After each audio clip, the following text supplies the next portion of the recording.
যারা অনেক বেশি অসুস্থ, যারা এই দুনিয়াতে বিপদ আপদে সবসময় পড়েই থাকেন, যাদের অভাব অনটন দূর হয় না, যাদের বালা মুসিবতের শেষ নাই, যাদের মনের আশা পূরণ হয় না, যারা বেকার এবং যারা মৃত্যুর পরে জান্নাত চান, তাদের জন্য আজকে আমি একটা এমন ছোট্ট সূরা শিখিয়ে দিব।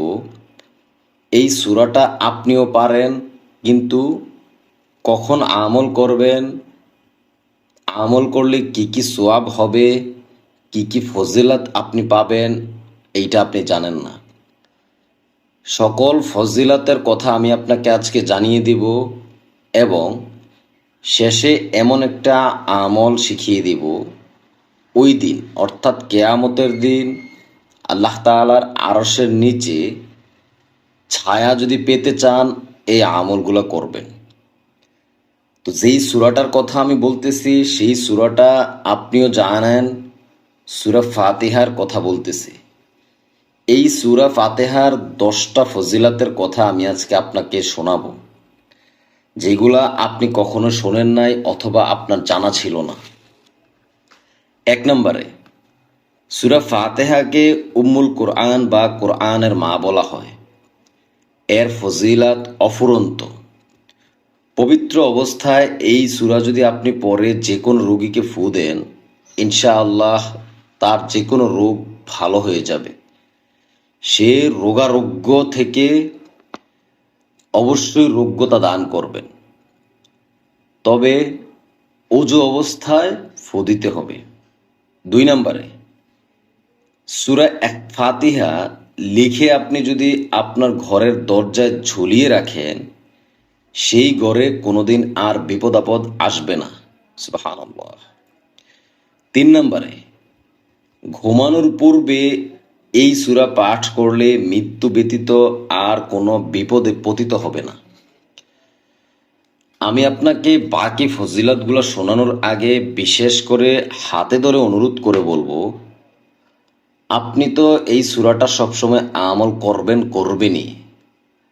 শেয়ার করে দিয়ে পরিবার প্রিয়জন যারা আছে তাদেরকে এই সূরার ফজিলতটা শিখার এবং জানার সুযোগ করে দেন।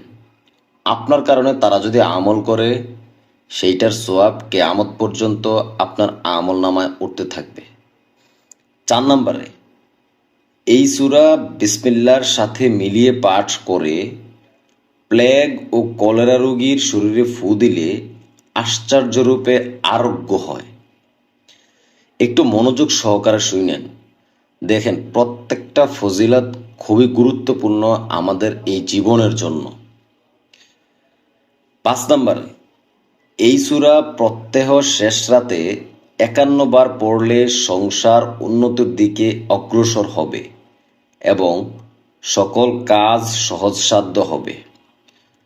অর্থাৎ আমরা অনেকেরই সংসারে অনেক অশান্তি, অভাব অনটন লেগেই আছে। আপনার জন্য এই পয়েন্টটা। কতবার? শেষ রাতে 51 বার এই সূরাটা পাঠ করবেন। কোন সূরা? সূরা ফাতিহা। 6 নম্বরে, ফজরের নামাজের পর যে ব্যক্তি এই সূরা 125 বার পাঠ করবে, নিঃসন্দেহে তার বৈধ ইচ্ছা পূরণ হবে।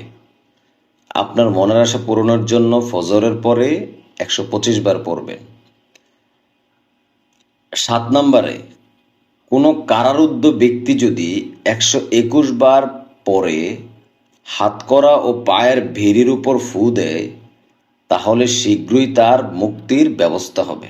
সুবহানাল্লাহ। দেখেন এই ফজিলাতগুলা আপনি আগে জানতেন না, আমি শিওর কখনো এমন করে পড়েন নাই অথবা চিন্তা করেন নাই। যদি করতেন তাহলে অবশ্যই সূরা ফাতিহাকে জীবনের সঙ্গী করে নিতেন। আমি শেষ পর্যায়ে চলে এসেছি, অনুরোধ করে বলবো শেষ পর্যন্ত ভিডিওটা দেখে যান। তারপরে যদি কেউ প্রবাসে যাওয়ার সময় ও প্রবাস থেকে ফিরবার সময় 41 বার পাঠ করে শরীরে ফু দেয়, ইনশাআল্লাহ তার পথে কোনো বিপদ হবে না। যে ভাইয়েরা বিদেশে আছেন অথবা বিদেশে যাবেন তাদের জন্য এই পয়েন্টটা খুবই গুরুত্বপূর্ণ। 41 বার পড়বেন। লাস্ট নাম্বার, সূরা ফাতিহা 41 বার পরে চোখে ফু দিলে চক্ষু রোগ ভালো হয় ও দাঁতে ফু দিলে দাঁতের ব্যথার উপশম হয়। যারা বয়স্ক মা ও বোন আছেন অথবা বাবারা আছেন, আপনারা আপনাদের আশেপাশে যারা আছে তাদেরকে বলবেন 41 বার পরে ফু দিতে। তবে হ্যাঁ, আরেকটা কথা আমি আপনাকে না বললেই নয়, আমাদের অনেক তাড়াহুড়া, ধৈর্যের অনেক অভাব। যেই কোনো আমলই আপনি ধৈর্য নিয়ে আল্লাহ তাআলার ওপর পরিপূর্ণ বিশ্বাস রেখে অন্তঃস্থল থেকে করতে হবে। আপনি একদিন 2 দিন করার পরে আপনি ফজিলত পেলেন না, তাড়াহুড়া করবেন, এই আমল আল্লাহ তাআলা কবুল করবেন না। যতদিন পর্যন্ত আপনি যা চাচ্ছেন ওইটা যদি পূরণ না হয় ততদিন পর্যন্ত ধৈর্যের সহিত আমল করে যান, ইনশাআল্লাহ অবশ্যই অবশ্যই আপনি পাবেন।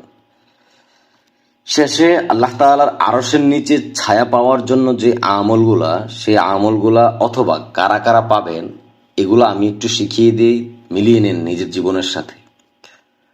হযরত আবু হুরায়রা রাদিয়াল্লাহু তাআলা বলেন, রাসূল সাল্লাল্লাহু আলাইহি ওয়াসাল্লাম ইরশাদ করেন, যেদিন আল্লাহ পাকের আরশের ছায়া ব্যতীত অন্য কোনো ছায়া থাকবে না, সেদিন 7 প্রকার মানুষকে আল্লাহ পাক তার আরশের নিচে ছায়া দিবেন। তারা কারা?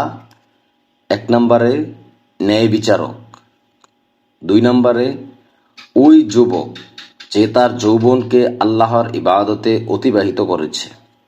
প্রিয় যুবক, এই যৌবনটাকে ধ্বংস করে দিও না এই দুনিয়ার লীলা খেলায় পড়ে। জাহান্নামের আযাব খুবই ভয়ঙ্কর, আমি আবারও তোমাকে মনে করিয়ে দিতে চাই। 3 নম্বরে যে ব্যক্তির অন্তঃকরণ মসজিদের সাথে সম্পৃক্ত থাকে, মসজিদ থেকে বের হয়ে পুনরায় ফিরে আসা পর্যন্ত, অর্থাৎ 1 ওয়াক্ত নামাজ পড়ে এসেছেন আপনি, আর 1 ওয়াক্ত নামাজের জন্য ছটফট করাটাকেই অন্তঃকরণ বলা হয়।